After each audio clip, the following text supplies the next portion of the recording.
Ad boycott is undermining GB News and free speech, says boss. Well, if you were relying on these corporations to fund you in the first place, you should not be surprised. Angelos Fragopoulos, I can't pronounce these Greek names, said advertising snub is dangerous for public debate. No, this just goes in line with what I've been saying, man. You got to go into it assuming you're basically going at it alone. Advertising agencies mounting a prolonged boycott of GB News are damaging its business, its chief executive has admitted, as he claimed the action represents a threat to free speech.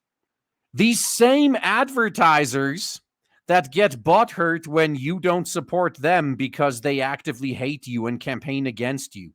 If you still give money to these corporations that fucking hate you, I mean, you know they're using it against you, right? Just to be reasonable here.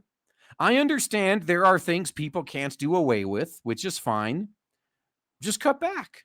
If 100% of a company's customers start buying half as much as they used to, that's the equivalent of them losing half their customers.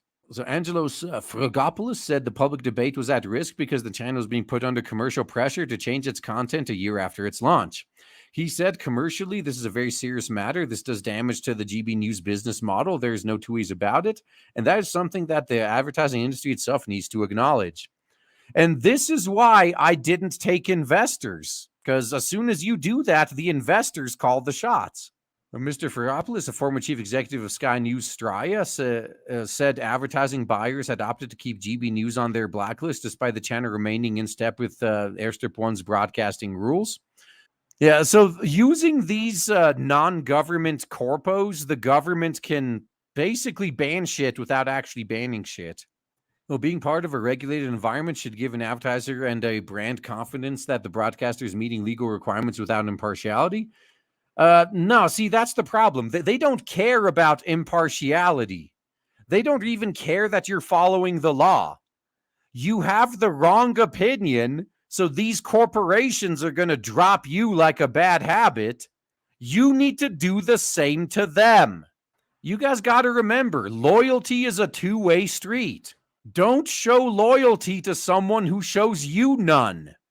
To then ignore that and apply what could be perceived to be some kind of commercial pressure to change the content, I think it's quite dangerous for public debate and freedom of speech. Well, welcome to the club. We've been saying this for how many decades now?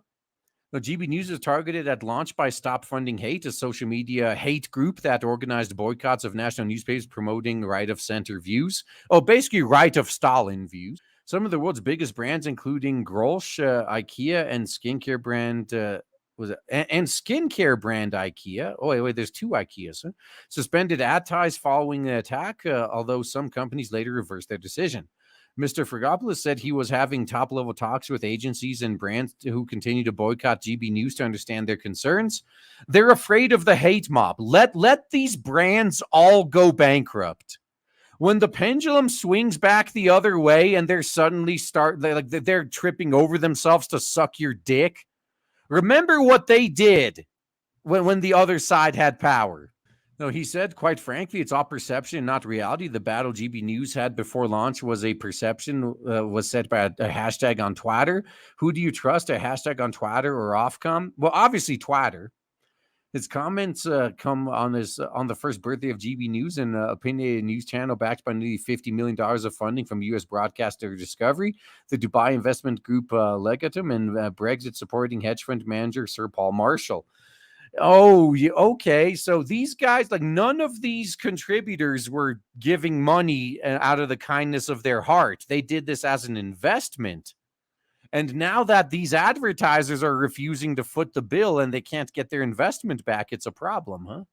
Despite hopes of disrupting the dominance of the Big Black Cock, the channel endured a tumultuous start beset by technical glitches and a swift departure of its chairman and lead presenter, Andrew Neil.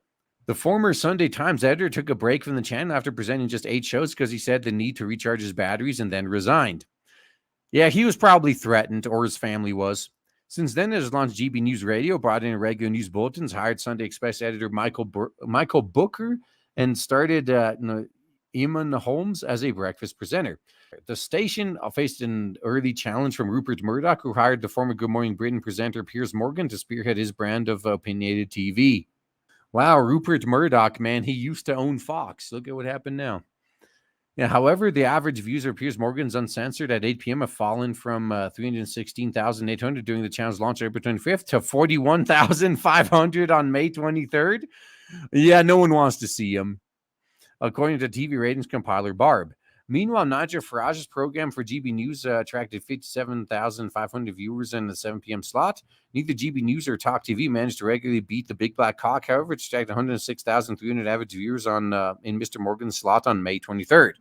So it's good that you're building replacements, but this is going to be a hot take. You don't need these giant, bloated legacy media networks anymore. The legacy media is attacking live streamers and YouTubers for a fucking reason. We are their replacements. If you want to compete with the Big Black Cock, you could contribute a lot of value by just having a podcast style YouTube channel, doing it all there. And then if you have all this money, you're a real company. You could pay to send reporters to combat zones and shit. Just do that type of hard-hitting reporting, except instead of through one of these bloated networks, do it right on YouTube. Why would you waste hundreds of millions of dollars trying to compete in a dying legacy industry when you could spend a fraction of that and outperform them in the new competitor, the replacement? Something tells me this whole business endeavor is ran by a bunch of boomers, man. Now, they just don't understand new technology.